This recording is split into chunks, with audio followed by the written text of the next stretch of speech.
রমজান মাসে জুমার দিনে যখন মসজিদে মিম্বরে যখন আজান দেওয়া হবে তখন তোমাদের বেচা ছেড়ে দাও। কি ছাড়তে বলছে বাবা বলেন? কিনা ছাড়তে বলে নাই, একটা শব্দ হচ্ছে বেচা কিনা। তো আল্লাহ পাক বলতেছেন ছাড়ে দাও। কি ছেড়ে দাও? বেচা ছেড়ে দাও। এই নির্দেশটা কার? দোকানদারকে, কাস্টমারকে না। এই নির্দেশ আল্লাহ করছেন কাকে? দোকানদারকে।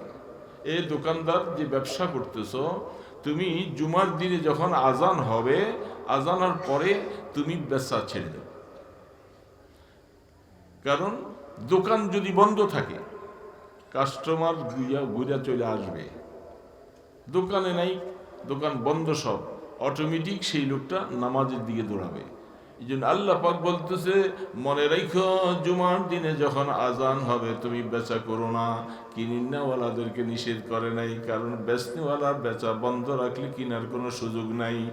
এই সময় যারা বেচা কিনা করে, তাফসীর করে দেখেন হাদিসের মধ্যে আল্লাহ রসুল বলেন ওই সময় যা ব্যবসা করলা ব্যবসাটা তোমার জন্য হারাম।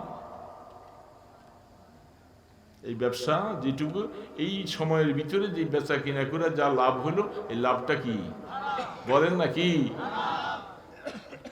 শুনতে তো খারাপ লাগে। আমি তো হালালে ব্যবসা করলাম, মাল বিক্রি করলাম, পয়সা লাভ করছি, এই সময় বেচা কিনা হারাম।